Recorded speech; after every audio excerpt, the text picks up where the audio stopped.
kasama na natin live sa ating studio ang owner ng Drix's Homemade Peanut Butter. Walang iba si Miss Esther Ignacio. Drix's po. Drix's. Good morning po, Miss Esther. Blessed morning po sa inyong lahat at sa mga nanonood at nakikinig ng Pro Pinoy po. Ayan. Taga saan po muna si... Taga Malabon po ako. Malabon. Doon din po nakapwesto ang pagawaan natin ng peanut butter. Yes po. At Malabon. So, kamusta naman po? Kailan po nag-start itong ating Drix's Homemade Peanut Butter? Nag-start po kami 2006. Yun din yung time na pinanganak ko yung aking bunsong anak na si Drix. Kaya sa kanya ko ipinangalan yung... Nauna po si peanut butter bago si... Si Drix muna. Si Drix muna. Pero ilan po muna yung mga naging anak po niyo? Bago si bunso Bunso ilan po yung pangatlo sa buti hindi po nagtampo yung dalawa. Hindi kasi si Drix kasi isa siyang miracle baby. Miracle baby. So kaya nung kami ng peanut butter, talagang sa kanya namin pinangalan kasi sabi namin ano ba yung purpose? Bakit siya naging dapat kasi nagkaroon ako ng problema, high risk ako sa pagbubuntis. So, we thought na mawawala siya dahil kasi, yun nga, dahil nagkakaproblema ako sa pregnancy. Pero, yun nga, nabuo naman siya. Yung development niya kasi nagkaroon ng problema. Nabuo naman siya, sabi namin, being Christian. Sabi namin, siguro may purpose si God. Bakit siya nabuhay? So, kaya nung ini-start namin yung peanut butter, yun, pinangalan namin sa kanya. Yun po talaga, Drix talaga. O Drix. Nilagyan lang namin siya ng S. Pero yun talaga, actually, yung pangalan niya is Drixia. Babae po. Oo, babae. Drixia. Isang Drixia lang po yung name niya or may kasama Drixia pang iba? Drixia Sendel Ignacio. Yun. Ang ganda naman po. Parang, ano po bang ibig sabihin ng Drix? Meron po bang Bible? Wala naman. Actually, parang, yun nga, nag-isip lang ako ng may pinanonood akong isang movie. Nakita ko yung isang pangalan na Beatrix. Sabi ko parang, since yung mga anak ko kasi lahat sila Dylan James, Dyson Ferris. Sabi ko, yung Beatrix, gawin ko kayang D. Kaya lang, hindi naman Driatrix. Kaya sabi ko ng Drix. Mas madaling, big kasi. Ilang taon na po si Drix ngayon? Kaka-18 lang niya. Ay, diba? Hello, Drix. Pero, kumusta naman po yung pag-start natin ng business nung panahon na yon? Actually, kasi hindi naman siya noon talaga parang business kaagad. Parang since kasi mahilig kaming kumain. Tapos yung pinsan ko from Muntinlupa, sabi niya, bakit hindi mo mag-try magawa ng peanut butter since matatakaw kayo? Parang gano'n. Mahilig kami sa spread. Mahilig lang. Ako, kasi nung bata ako, mahilig talaga din ako sa peanut butter. So, yun nga, yung tinuruan ako ng pinsan ko from Muntinlupa. So, 500 pesos, gumawa ako ng peanut butter. So, nagustuhan naman sa bahay, pati sa mga in-laws ko. So, since nung 2006 na yun, parang mahirap na yung buhay, di ba? So, sabi ko, bakit kaya, dahil kasi nung time na yun, nawalan din ng trabaho yung husband ko, bakit hindi natin siya gawing pagkakakita? Kumbaga, gawin ng full-time business. Pero si pinsan po, na taga Muntinlupa, meron na siyang knowledge talaga sa paggawa. Yes, actually, ginawa niya yung business apart from nagpapansit Malabon. Kasi yung pamilya namin, mahilig talaga magluto. Okay. So, may business ng siya ng pansit Malabon sa Muntinlupa. Tapos i-kinolaborate niya sa peanut butter. So, since nga, yun, sabi niya, sige, maggawa ka rin ng peanut butter. Bigyan sa akin yung recipe. Dahil mahilig nga ako magluto, gusto ko magkaroon ng sarili kong recipe. So, may mga recipe doon na binago ko. So, innovate. Oo. Para pagtikim ng Drix peanut butter, malalasahan mo yung distinction dun sa ibang peanut butter. Dun sa original na nagturo. Kahit dun siguro sa ibang mga peanut butter, di ba? Tama. Alam mo kagad na ay Drix to. Ma-recognize mo na ito para sa Drix talaga siya. Sa consistency po, gaano siya kalapot? Kasi di may mga Malabnaw. peanut butter na malabnaw. Yes, oo. Actually, kahit na ilang years na kami nagagawa ng peanut butter, meron pa rin kaming pag-process. Kasi depende siya sa mga supply sa amin. Halimbawa, yung sa mani. Kapag yung mani na nakuha namin is maliit, hindi siya nag-extract ng masyadong Hindi oil. siya nag-yield ng oil. Pag maliit, Oo. pag Pag maliit. yung maliliit yung bottle niya, hindi siya masyado na-extract ng oil. Pero pag yung malaki is nag-extract siya ng So, oil. mas Kaya marami. lang yung malaking butil, hindi siya naman ganun katamis. So yun yung mga inaral namin. Ano ba yung magmamatch? Yung tamis niya, yung kanyang consistency, yung lapot, yung oil niya, paano ba natin babawasan para mag-maintain yung kanyang consistency. So sa ngayon po, ano po yung ginagamit nyo? Yung maliit o yung Malaki o yung halo? o yung parang Combination. nasa katamtaman lang yung laki. Paano nyo po na yun? maliit sa malaki? Kasi nga hindi mo talaga hawak kung ano talaga yung Yung supply. oo, yung magsusupply. So, kailangan ready ka sa kung na-supply sa'yo yung malaki. So, kailangan alam mo yung processing doon sa malaki. So, pag Adjust. nakuha mo yung kailangan mo talaga mag-adjust. Oo. Yes. So, yun is talagang we are thankful and grateful na si God, pag talagang nagpo-process kami, we are asking for wisdom para magawa talaga namin Ng tama. Yung Yung para recipe. maging consistent Kumbaga, lang siya. ma-perfect nyo yung recipe. Yes, oo. Pero yung, Ma'am Esther, kasi sa mga homemade na, na mga peanut butter, napapansin ko, yung lalagyan niya nasa alam niyo yung kulay orange na takip? Yung takip. Doon din po ba kayo Yes, nagsimula? doon kami nag-umpisa. Kasi syempre, parang yung pangmasa lang muna. Yung kung ano lang yung kaya ng budget pati, yung kaya ng masa. So, doon kami nag-umpisa. Until, yun nga, unti-unti siya, nagkaroon na develop. Lumabas na yung mga sari-sari, mga pet jars, na which is yun yung nire-required ng DTI or ng FDA na dapat ginagamit sa mga process na ganyan na spread. Kasi yung yung orange, Yes. yung mga mantika minsan na tumatagas. Oo, naglilik siya. Pagkatapos ginangat-ngat ng daga. Mabilis. Yes, ginangat-ngat ng daga. Hindi katulad ditong gamit namin siya. Lock siya talaga. And even yung mga langgam, Hindi siya makapasok. Kasi dahil dun sa masyadong masikip yung kanyang lid. pagdadaan. Oo, hindi Sa talaga loob. makapasok. Kahit yung leakage, hindi siya naglilik. Ayan. Yung kung may oil. Innovation talaga. Saka may karamihan, di ba, mayroong parang Yes, seal sa Silver. Parang foil. Oo, Ayan. yan, yung sealer. Yes. Sealer. Pero noong nag-umpisa kami, wala kami. Oo. Pero kapag nakikita natin yung mga bote na orange pa yung takip, yun Yes. talaga yung ano Seal yun? sa labas. Oo. Yung sa Parang may labas. plastic lang. Oo, May yun ang plastic lang siya. seal. Oo. Pag nakikita mo pa rin yun, peanut butter yun. Ngayon kasi talagang gumaganda na talaga Yes. para sa, syempre, Parang pwede na siya maging export matawag natin. na high-end. Yeah. Yun, na mga products. Ganon din yata requirement sa mga Yeah. supermarket. Oh, ganito na. Kumbaga, Mm. maganda yung packaging niya. Pero, Ma'am Esther, yung mani po, yung peanut na ginagamit nyo po, is ito po yung walang Yung walang balat. balat. Tinatawag siyang blanch. Yung blanch Blanch. peanut. Oo. Ini-import po ba natin o dito lang? Import siya. China siya. Yun na lang. Wala kasing, actually, kasi nag-member ako ng Peanut Standard, wala pa kasi sa atin yung mga ganun, talagang mag-i-import ka ng mani. And kung meron man, base lang dun sa knowledge na nakalap ko.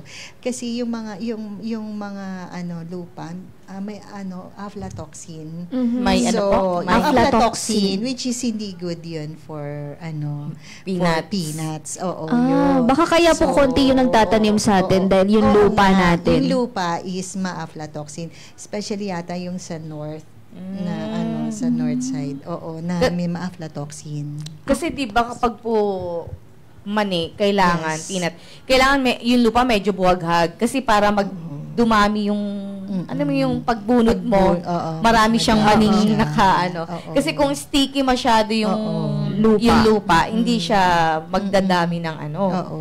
ng Yes. bunga Oo. sa ilalim. So yung mga nakukuha lang natin sa mga probinsya, yun ay nilalaga na lang, no? Oo, yung mga Hindi siya ganun. para sa peanut butter talaga. Meron ding gumagawa nung ganon. Pero kasi ako nga, parang nasanay na ako na yun yung ginagamit ko.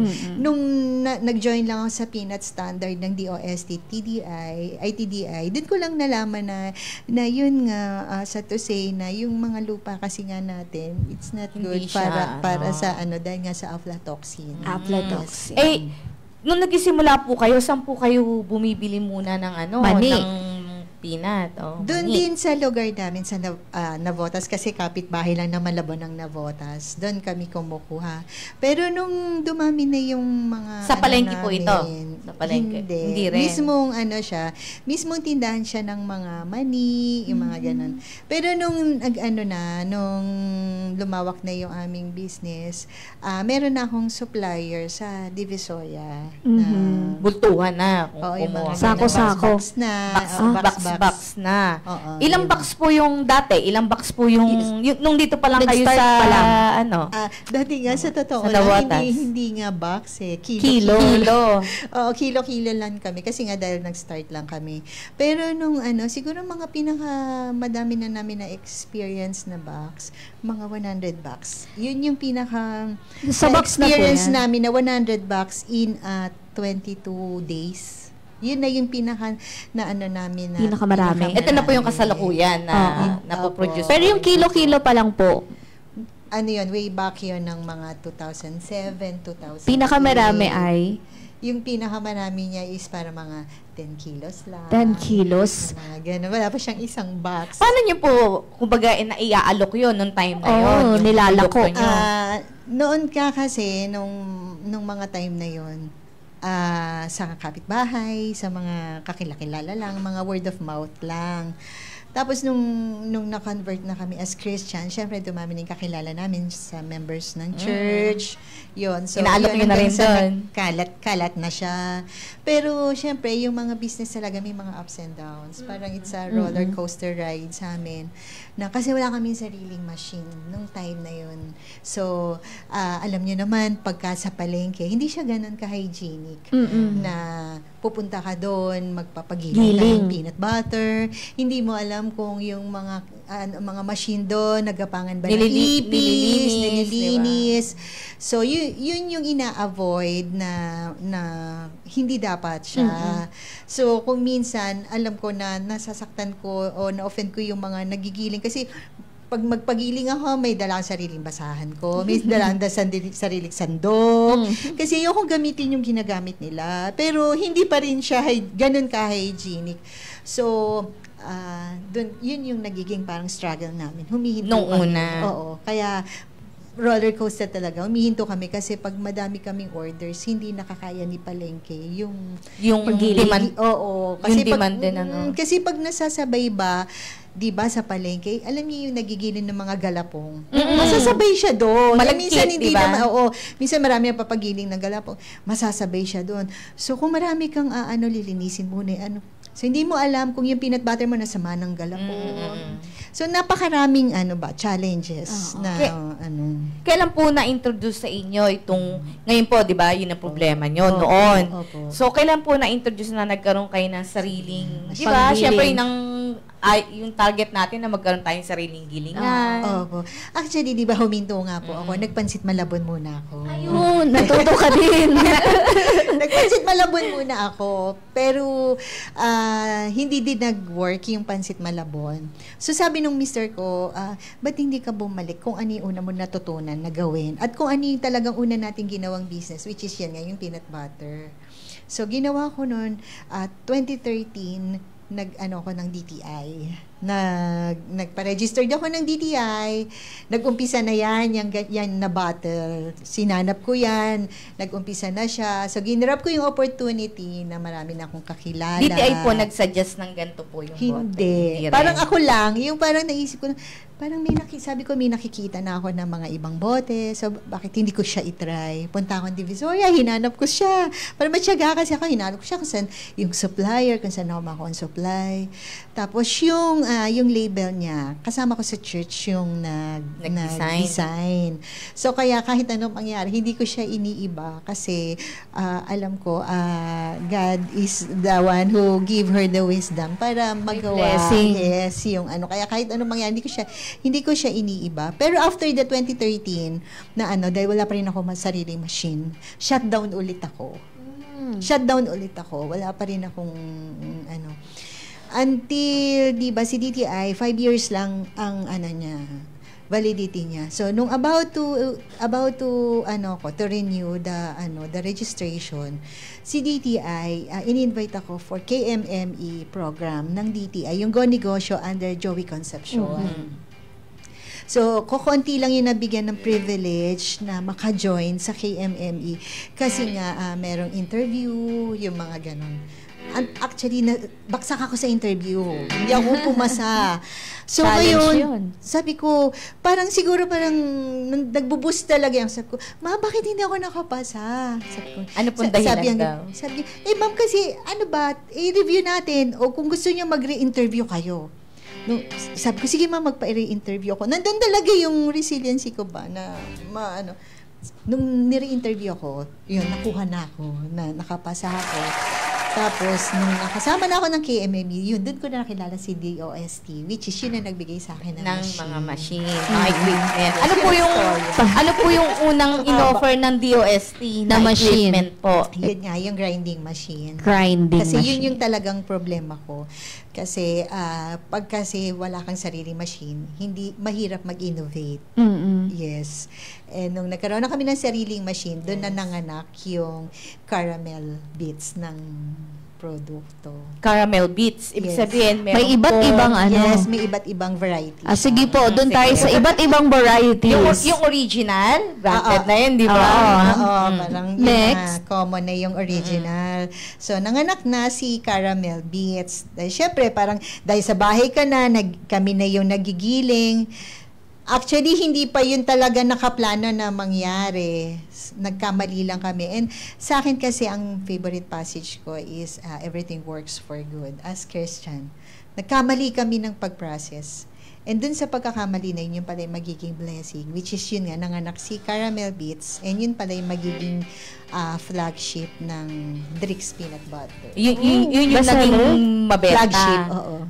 Yes. Yung Caramel Bits, ano po yung pampatamis? Kasi caramel, tapos naglagay tayo ng bits ng peanut. Ganun po ba? Kwento niyo po. Kami mismo ang naggagawa ng caramel.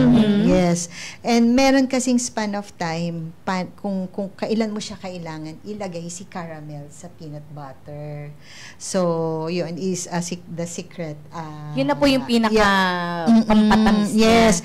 Kasi kung wala kaming sariling machine, hindi namin yun magagawa. Yung malalagyan siya ng caramel. So, dahil syempre, babantayan mo muna si peanut butter. So, yung sa cooling stage niya, meron siyang specific time dun sa cooling stage na kung kailan mo kailangan ihalo si caramel. So, at yung bits. Yes, oo. Meron po ba tayong dalang caramel? Yes, ma'am. Anong Actually, kulay apat na po variety. Yung yellow, yun yung caramel. Yung yellow. Okay. Yung po bang bits dun diyan po sa caramel bits, binubusan niyo pa po yung yung caramel. Yung yung mani. Yung mani niya kasi actually is yung iba kasi roasting yung pag-process nila. Kami ang pag-process namin is deep frying. Dini-deep fry namin yung mani. Yung mani na tapos dudurugin ng konti para ihalo dito. Yan. Pero yung bits niya hindi ganun kalalaki. Hindi. Parang, pero minsan, may mga client kami na Gustong yung inunguya. mga regular na client na namin, pag Mm-mm. nagre-request sila, ma'am, pwede ba padagdag ng caramel? Ay, pwede. Yes, kasi minatch lang namin yung tamis ng peanut butter. Siyempre, yung peanut butter matamis na siya. Tas matamis din yung, Yung caramel. So, yun yung process na inaral namin. Paano ba siya hindi magiging sobrang Sobra. sweet na magiging yung tama lang sa Hindi panlasa. nakakaumay. O, di ba pagkapunta ka ng Baguio, bibili kang peanut brittle. Parang ganun lang yung lasa niya. hindi, binawasan niyo po yung Tamis, yung sugar, yung caramel sa classic, yung sa sa original na peanut, peanut. no? Oo. Peanut butter. Yes. Para pag nagdagdag kayo ng caramel, hindi siya sobrang. Hindi siya sobrang tamis. Tamis. Ano po yung sumunod doon sa caramel bits? Yun, syempre dahil may caramel bits na, and di ba tayo parang gusto natin yung may crunchy na may buong manik. So, nanganak na ngayon si caramel and nuts, caramel bits and nuts. Caramel bits and nuts. I mean, caramel and nuts. Caramel and yan nuts. yung kulay, pula, yung orange pala. Orange. Oo, yung caramel and nuts. So, ito po, buong. May mga buong mani. Ito po. Eto, pastil. caramel lang ang kasama niya. Bakit Yung ganun caramel po? bits. Buong mani talaga? Yes, may mga buo siyang. Hindi naman ganun kabuo. Parang lang Ano lang, siya. bits, parang maliliit. May mga Parang, yun nga, yung ibang nakakain natin yung mga crunchy na peanut butter. So, ito yun. yan. Tapos, caramel din po yung Oo. dagdag na pampatamis. Oo, yun. Di, sabi niyo po kanina, parang merong nagsasuggest na dagdagan yung caramel, ganun. So, magagawa po kayo, pre-order po ba? Yes, ma'am. Kasi pre-order talaga kami, 7 to 8 days lead time namin. Made to order talaga kami. Gusto kasi namin na yung pag dumating yung peanut butter is freshly. May minimum po ba yun since Oo, Wala customize. naman. dahil kung halimbawa ako, gusto ko lang mga ilang peraso lang. Isa lang, pero madaming caramel. Pagka isa lang, sinasuggest namin kasi since meron naman kaming mga yung mga bakeries na sinusuplayan, pag sa around Malabon lang at malapit, doon na lang namin sila sinasuggest na syempre babalik din naman sa amin pag doon sila bumili, 'di ba? Pero mostly yung mga nagda-direct sa amin yung wholesale, which is yung 12 bottles. Wholesale na po yung price Oo, nun. actually kahit na yung sa pinakamaliliit lang, ine-entertain pa rin namin kahit na maliliit lang yung orders as long as nasa minimum orders and around Malabon area free of charge na yung delivery. Pag Malabon. Oo. Pag Malabon Sabi area. niyo po is Iba-iba. may minimum order. Ilan po yung minimum order para wholesale po yung presyo niya? Oo, 12 ang minimum order. 12 bottles. 12 bottles hanggang 40. Pwede siyang na-mix. Pwedeng maliit, medium, or hanggang large. And depende, kahit ano ding na variety. As long as 40 bottles. So, kahit po maliit, Yes, basta 12, nasa, So, pasok siya sa wholesale price. Pero pag nag-50 na yung orders, less 30% kami. 50 po na pieces? Na bottles, oo. Assorted din yon, whether it's 250 grams, 450 grams. As long as 15 na bottles, less 30%. Magkano po ba ang maliit? Yung maliit namin, pagka plain, 60 pesos. 60 pesos. So, pagka, Yung- syempre, kung kukuha ka ng 50, nasa 45 lang siya. Pagka less, 30%. Kasi usually naman, yung kumukuha ng 50, yung mga bakeries. Kasi, syempre, regular na may bibili naman bibili. talaga. Oo, kasi may tinapay silang Oo. pandesal. Pandesal, tasty. Yun. Tsaka yung, katulad ngayon, December, yung mga nilalagay nila sa food basket. Tsaka yung pinangririgalo nila sa mga colleagues Kakilala. nila, yung mga Oo. ganon. Siyempre parang, isahan na lang na bigay. So, ma-order sila ng 50 para ma-avail nila yung 30%. Kasi halimbawa, si Caramel Bits, sa market, 135 siya. Pero pag kumuha ka ng 50 na bottles, 94.50 lang siya. Pero may bebenta mo siya ng One- retail na 130. 135. Oh, diba? Malaki yung tutubuin mo. Yes. Oo. Kaya doon sila sa kumukuha sa 50, yung less 30% na which is yun nga, yung 50 na bottles. Kasi nga, mas malaki yung tubo. Kasi yung sa amin, kasi, volume kami. Parang doon kami Naka-base. volume base. Parang doon namin nakita na parang Divisoria, kahit 5 lang, basta marami. Basta marami, bultuhan ng di ba? yan. Yung nire-require niyo po ba yung mga retailers niyo na dapat same kayo? Same pricing lang ng retail. Hindi, basta sinend namin sa kanila yung price list, bahala sila kung sundin nila or hindi. Kasi yung iba, halimbawa kung outside na Malabon, syempre yung sa logistic, Biyahe. sila ng Oo, shipping, magkakaiba. o lalo na sa mga probinsya, nag-a-add-on sila. Nag-top up sila. Oo. Oo. Bawa, yung 135 nagiging 140 kasi ngayon sa shipping. Parang ganun. Saan po ba yung pinakamalayo na city na kumuha sa inyo? Actually, pinakamalayo, Cebu. Cebu. Umabot na pala ito ng Cebu. Nagkaroon ng Cebu. Tapos, meron din outside. Hindi naman benta. Outside ng Philippines. Saan? Iba din. Ano Nakaabot na po ng Ibang bansa. Ano po to? Pasalubong. Dubai. Parang ginagawa ganun nila ginagawang pasalubong. Yes, ginagawang pasalubong. Kukuha sila minsan ng 20 or 25 na bottles. Kasi nga wala pa kami sa exporting. Medyo gusto namin mag-penetrate muna kami dito sa Philippines. So, ayun. Ginagawa nila pasalubong. Yun. Sa Miss Esther, sa ngayon po ba yung paglalagay nyo ng per bottle, mano-mano? Or meron na rin kayong machine? Mano-mano pa lang kami. Mano-mano. pa lang. Yung pa lang po, grinding, pa Oo, lang yung machine. grinding pa lang, yung assist sa amin ng setup ni DOST is yung colloid mill, yung grinding, tsaka yung induction sealer, which is yun nga yung pang-seal sa loob. Tsaka medyo mas okay pa naman po yung mano-mano since made to order kayo At eh. saka talagang tutok kami. Kasi pagka machine na lahat, parang kailangan mo na ng tao. As of this time, parang family business pa lang kami. Kayo-kayo pa lang po muna. Pati si Drix, katuwang na. Kami, division of Labor. Kanya-kanya, may taga-lagay ng sticker, taga-tag ng expiry date. Merong tagalagay ng sealer, tagalinis ng bote. Kasi in-sterile pa namin yung mga bote. Yun kasi yung tamang pag-process. Ayun, kanya-kanya kami na. Nabanggit niyo po yung paglagay ng expiration. Oo. Gaano po yung shelf life? Gaano katagal? 1 year. 1 year. Oo. Ma'am, may hindi ka ba po na nakwento, si Blue?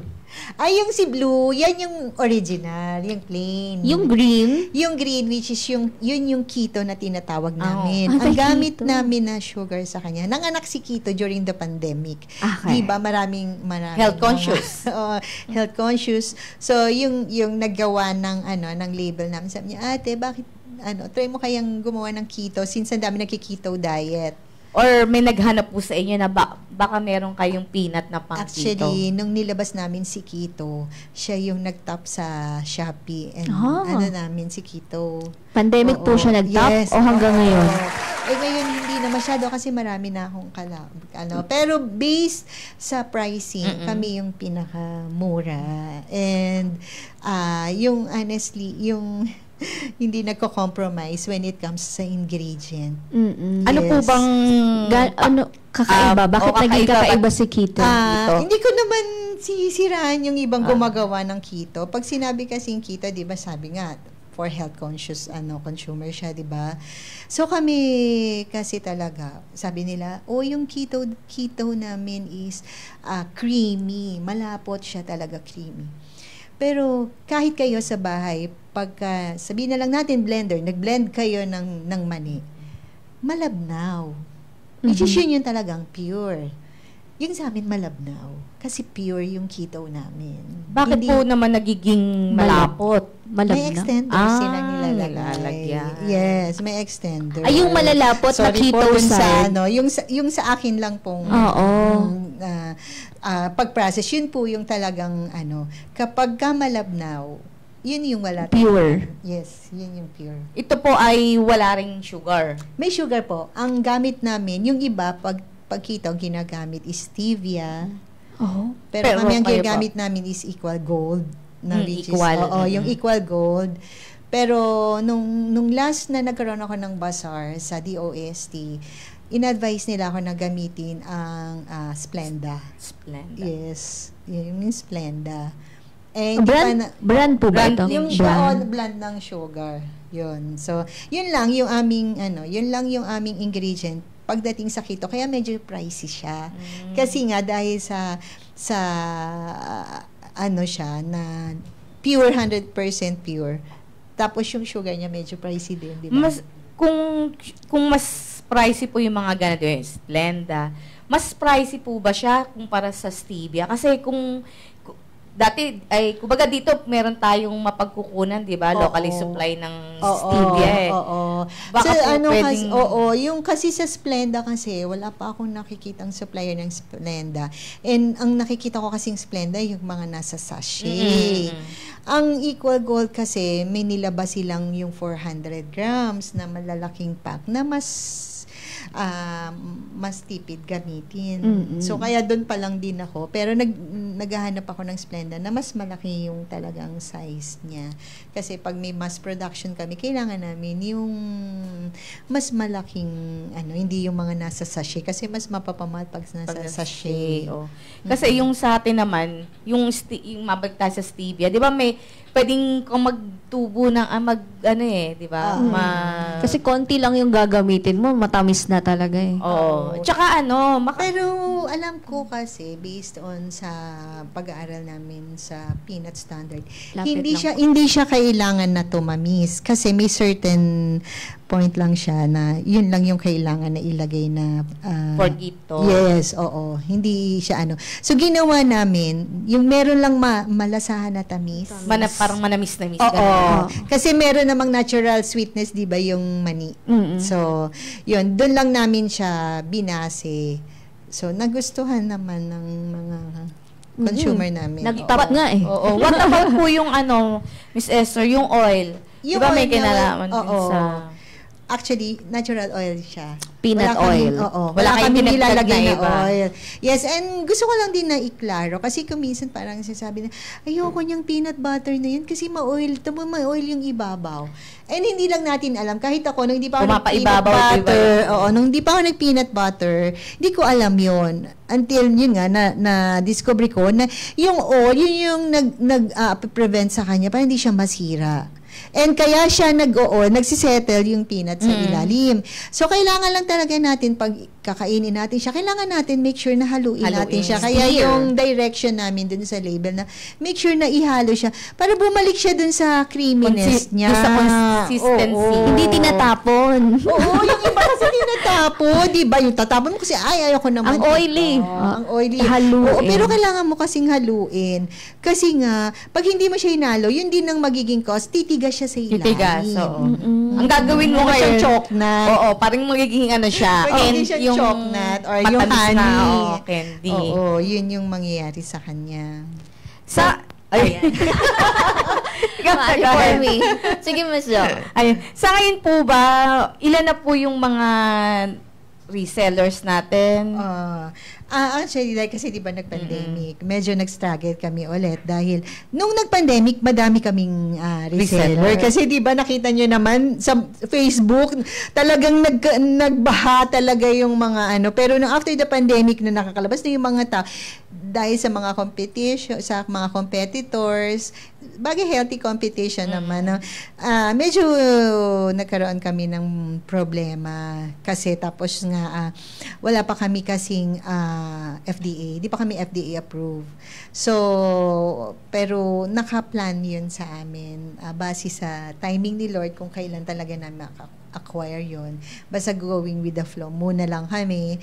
So, yung ngayon, meron kami sinusupplyan na bakeries, merong mga nagre-rebrand sa amin. Hindi ko na rin babanggitin kasi medyo personality siya sa TV. So, meron kaming rebranding. Open kami for rebranding. Yun, dun muna kami naka-focus. Sa rebranding muna, paano po yung yung process kapag gusto nilang mag-rebrand? Basta yung sticker lang hindi sa amin. Yung kanila so halimbawa pag ni-rebrand nila, halimbawa binigay ko sa kanila yung price na na 9450 halimbawa sa caramel dahil may caramel siya 9450 sa less 30%. Ilaless ko yung 250 dun sa sticker. Sa sticker niyo po Oo. na ilalagay Oo. dapat. Yung iba kumukuha ng royalty. Ako hindi na ako kumukuha ng royalty para help na rin dun sa gusto mag-rebrand. So ako nililis ko lang dahil sticker nila yung gagamitin. Kung ano lang yung gastos ko sa sticker, yun lang inalis ko. So, ibig sabihin po, pag dineliver niyo yung peanut butter, as in, wala siyang label. Wala siyang lang. label. Kumbaga, yung mag-rebranding Oo, yung yun lang magle-label. magle-label. Oo, nilalagyan lang namin siya ng tag. Ito yung plain sa box. Ito yung caramel and nuts, caramel beets, ito yung keto. Ganun lang yung ginagawa Ba't hindi po namin. kayo kumukuha ng royalty? Hindi na kasi So, okay lang po na Oo, lalo na kasi sa mga, syempre ako kasi dumanas din ako yung mababa. Yung ibig sabihin na bilang sa negosyo, dumaan din naman ako sa, ang hirap ng mataas ka agad yung Hindi ka na makapag... Yes, Mahirap na magpatong. So, kung kukuha pa ako ng royalty, baka, kasi nga, syempre, nandun kami sa yung ma-establish yung peanut butter namin. So, kung kukuha pa ako ng royalty, baka i-decline nila, 'di ba, yung produkto. Pangmasa so, talaga ngayon, siya, parang kailangan ko muna siyang kunin yung kanilang loob, kunin yung kanilang tiwala. So, siguro yung royalty, pag na lang, hindi ko na masabing pero as is na lang siya muna.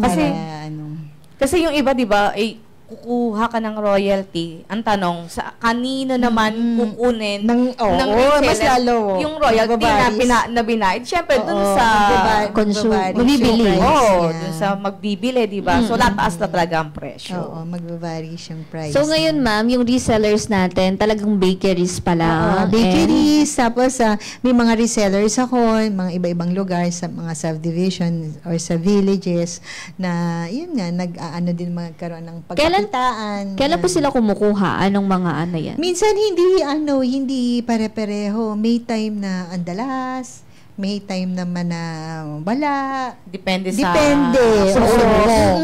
Kaya sumasali ako sa mga iba't ibang mga organization na kung saan ma-showcase namin yung produkto.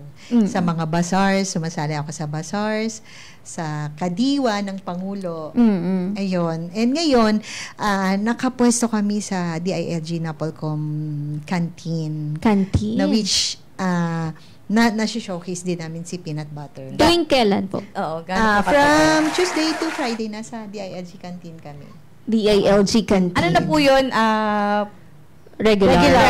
Yes, regular. Pero po ngayong holiday season, may mga naka-schedule po ba kayo na ngayong mga bazaar? holiday season, wala kami naka-schedule na bazaar. Kung meron man kami na schedule na bazaar, minsan dinidecline namin. Why? Kasi hindi namin kayang production. Lalo na pag may mga kumukuha sa amin dahil pag December kasi yun nga yung mga pangregalo. Kung minsan may orders kami ng 1,000 bottles. Pag December lang naman yun, from November, December yan, may 1,000 bottles, 500 bottles na Kaya kung minsan nadidecline namin yung bazaar. Kasi ito parang sure win na Kung tawagin natin sure win na pag may umorder. Kung pupunta ka pa sa bazaars, parang mag-antay ka pa ng maubos yung time mo. Since nga family business lang kami, wala kami tauhan pa. So, doon kami nagfo-focus sa kung sino yung may order sa amin, yung mga POs namin.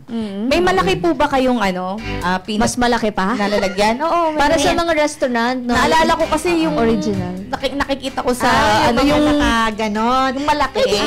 Depende naman kami. Actually, pag yung benta namin, ganyan lang. Pero kung halimbawa, ikaw yung aking client, Canteen. bili ka ng ganon ka, pwede na namin gawin. Sa bakery kasi may nakikita ko, sila mamaliit naman. Actually, doon kami nag-start. Yung tigi-tinginan na 5 piso, way back to 2006. Naka-stray ba to? Hindi. Di ba yung sa Jollibee? Yung parang sa gravy? Gano'n. 5 piso. Kaya lang kasi diba, which is kaya ako tinigil yun, magkakos siya ng contamination. Yeah. Siyempre, pag dinala mo siya sa bakery, tapos yung bakery, tapos nasira, sabihin, ay, sira yung peanut butter. Siyempre, hindi na sa amin yun. May third handling na. Diba? So, ni-stop namin yun. Na ganun. So, nanganak naman, nung ini-stop namin yun, naggawa kami ng, hindi ko lang siya kasi nadala, yung pinakamaliit na bote, which cost 25 pesos lang. Bote talaga? Oo, bote siya talaga, na ganyan lang siya kaliit, 25 pesos siya ang price Isang breakfast niya. na yun. Isang breakfast lang.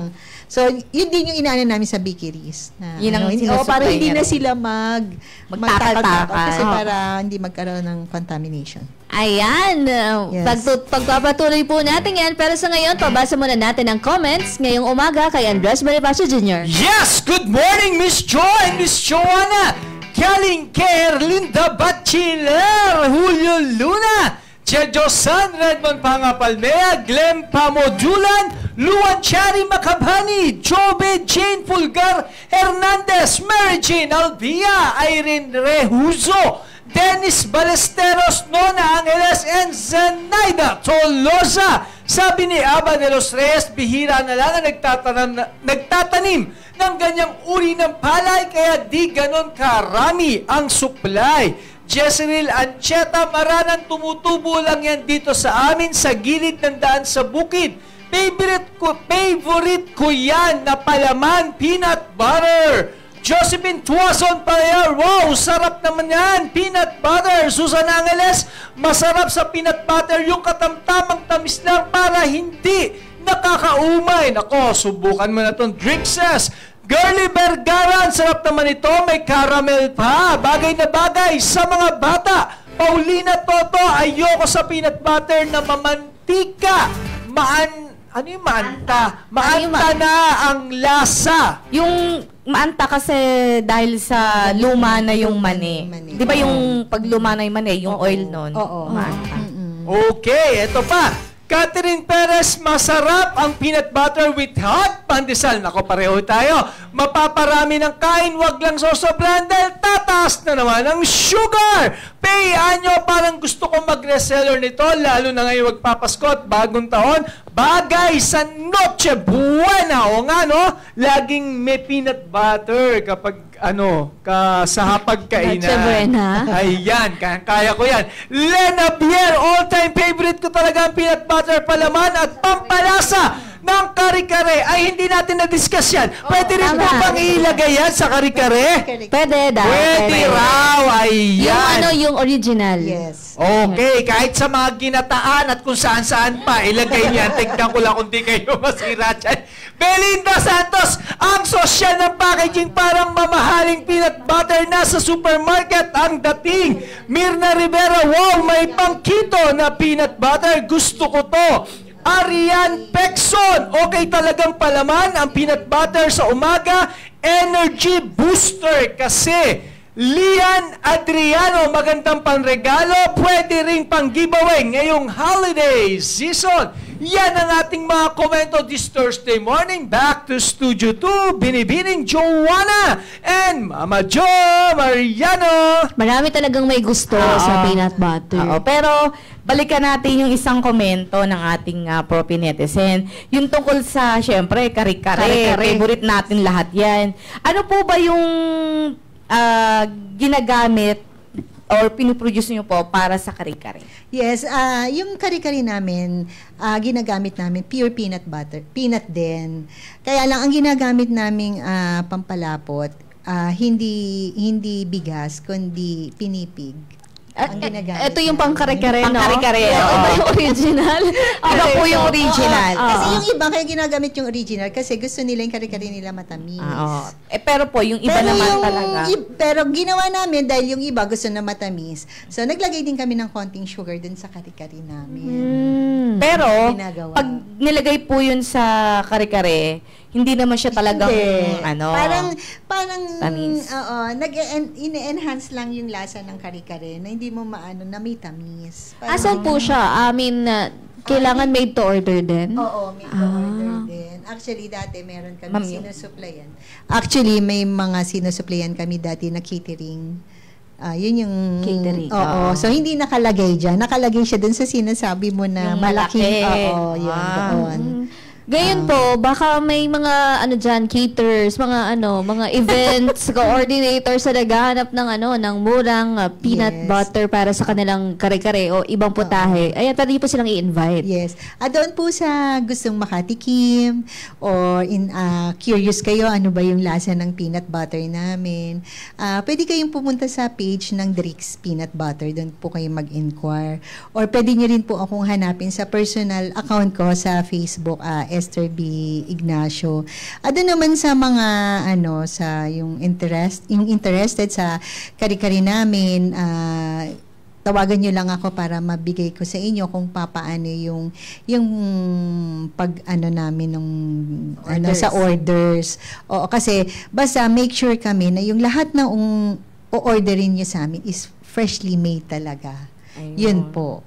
Salamat. Ayun, may lang ako, Miss Esther. Kasi karamihan talaga ng ginagamit sa kare-kare, di ba? Yung bigas na giniling. Binusa. Bakit po pinipig yung napili niyong ihalo? Yung kasing, kaya pinipig yung nagamit namin. Mapapansin nyo kasi, pag pinipig ang ginamit nyo, pagka lumamig na si kare-kare, hindi nagtatap yung tubig nung pinakasabaw niya. Makikita niyo siya na malapot pa rin siya. Yung iba kasi hindi siya nagtutubig. Oo, hindi siya nagtutubig. Yung iba kasi na ewan ko lang based on our experience, pag kasi bigas, pag malamig na si kare-kare, makikita mo nagtutubig na dahil 'di ba matubig ang gulay. Pero yung sa amin, pag pinipig ang ginamit mo, still pa rin yung consistency na malapot. Yun. Makikita niyo yung kaibahan ng text. Sa sa amoy naman po. Kasi di ba mas mabango ang pinipig? Oo, yun. Yung aroma. Minsan di ba tayo, kahit na, aminin natin sa hindi, kahit na, hindi masarap yung pagkain, pag maamoy mo na parang masarap. O mabango. Nagiging masarap na rin dahil sa aroma niya. Nadadaya tayo ng natin. Pero ito po muna. Hulaan mo ang kapital ko po muna tayo. Kasi, syempre, ang daming nanonood. May napili na si Andres Bonifacio Jr. Yes! Ang ating lucky caller from more than 800 viewers this Thursday morning ay manggagaling from Batangas City. Glenn Pamodulan! Magandang umaga sa iyo, Glenn! Ako, nag-comment to. Hello po. Oy, nako, Glenn. Okay, sige. Hulaan mo na kung magkano ang kapital na ginamit ni Ma'am Esther sa pagsisimula ng kanilang Drix's Homemade Peanut Butter. 207 po. 200? 7. May 7 talaga. 1,000.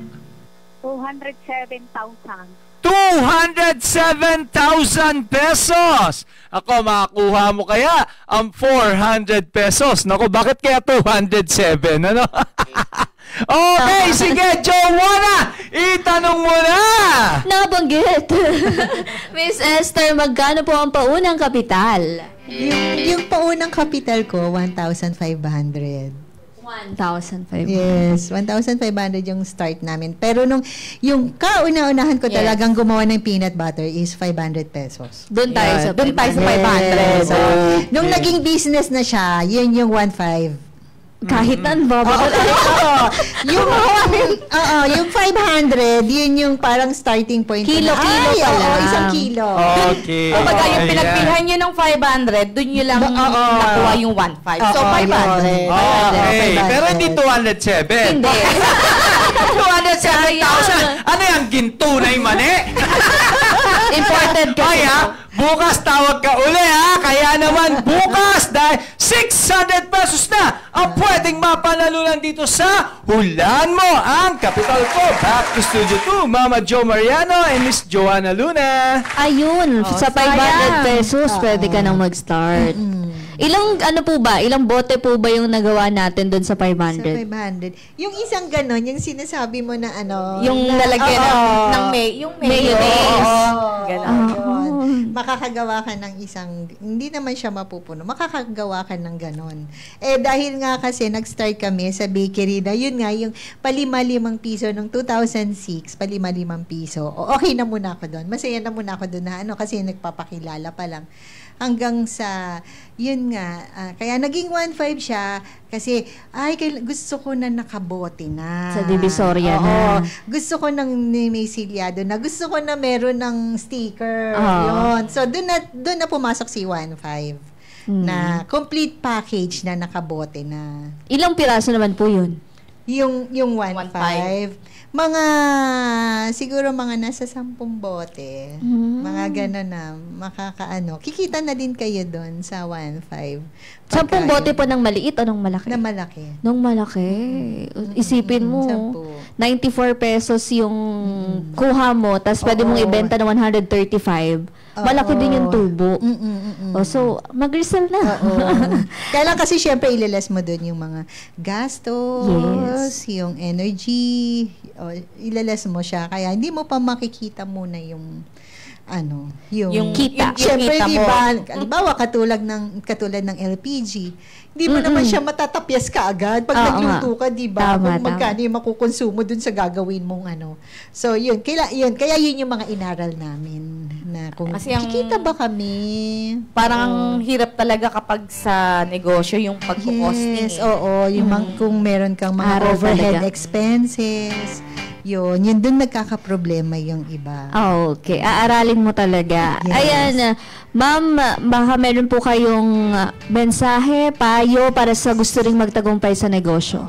Yes, yung mensahe ko lang na maiiwan. Katulad ng experience namin, it's a roller coaster experience namin. Pero hindi kami tumigil hanggang sa makuha namin yung talagang pagkakataon na ibibigay sa amin ng Diyos, yung talagang negosyo na gusto niya para sa amin. Though hindi pa man din kami successful, still nandun yung parang hoping and faith namin na someday magiging talagang magiging successful kami. Basta wag lang kaming huminto sa mga ginagawa namin. And pag naka-experience kayo ng mga challenges or mga struggles, magpatuloy pa din. Kasi hindi naman natatapos doon ang buhay. Kailangan mo talaga lang na magpatuloy. And doon kasi makaka-discover ka ng iba't ibang mga bagay patungkol dun sa produkto na nais mo na gawin. Kasi wala naman nagtagumpay sa umpisa eh. Lahat talaga, dadaan talaga sa marami mo ng mga pagsubok, hardship, bago mo talaga makuha yung rurok talaga ng tagumpay. Ayun, maraming salamat po. Thank you, Miss Esther. Thank you, Miss Esther. Baka may Salamat babatiin din po. Babatiin. Gusto ko lang magpasalamat din sa Escaparate. Escaparate. Makikita niyo po sa Escaparate. Escaparate na kung saan sila yung sa akin. At para pwede rin mag-guest. makita sa Escaparate Yes, yung produkto. Yes, na kung gusto nyong isama sa mga food basket niyo yung product namin. And meron din kaming packaging na ino-offer pagka Christmas. Yung nakalagay siya sa Cinnamon. Na which is hindi ko lang siya na pero makikita niyo siya sa page ng Drix. So, salamat din sa Pro Pinoy sa privilege na binigay sa akin para sa invitation na to na mailahad ko sa inyo yung inspiring story ng Drix. Yan. Maraming salamat po at pagpalain po kayo ng Diyos. Oo, Escaparate Day today. Nakalimutan nating banggitin. Pero yan, mga local products po makikita natin, mabibili natin sa Escaparate. Search na lang po yung escaparate.com.ph. Yun po yung website nila. Marami pong mga produktong Pinoy na naka-post po dyan. Ayan, add to cart na. Add to cart na. Pwede rin maging Check member. out na ng sa Escaparate. Sa mga mag-o-orders ngayon from this day, November 28 hanggang December 4, may 5%. Discount kami na i-offer sa Ayan. inyo. Check nyo na po ang Drix's homemade peanut butter sa Escaparate. May discount daw, 5%. Maraming salamat po, ma'am. Yes, maraming salamat Thank you, po. Miss Esther. Salamat sa inyo. Pagpalain po kayo ng Diyos. Salamat po. Salamat, Ropi netizens. Naway nakapaghatid kaalaman at inspirasyon ng kwentong hatid ng Drix's homemade peanut butter ni Miss Esther Ignacio. Pamilya Ignacio. Bukas, tuloy-tuloy po tayo sa pagpapakilala ng mga naiibang galing, talento at produkto ng lahing Pilipinong angat sa buong mundo. Ako po, Si Joanna Luna, ang iyong kabalitaan sa mga pinakabagong pwede ninyong pagkakitaan. Have a safe Thursday morning, Barangay Radyo 1. At sa ngalan ng ating The Ascenso sa Negosyo Authority, Congressman Butch Pichay, ako po si Joe Mariano. Di kami titigil sa pagsuyod sa buong mundo ng mga kwentong kapupulutan nyo ng inspirasyon, tips at teknik sa pagninegosyo. Lagi nyo kami samahan, Lunes hanggang Biyernes from 9 to 10:30 in the morning, exclusive sa DZME Radio TV. Dito, Pinoy ang angat. Dito, Pinoy ang sikat dahil tayong lahat ay Pro-Pinoy! Pinoy, ito na ang ating panahon.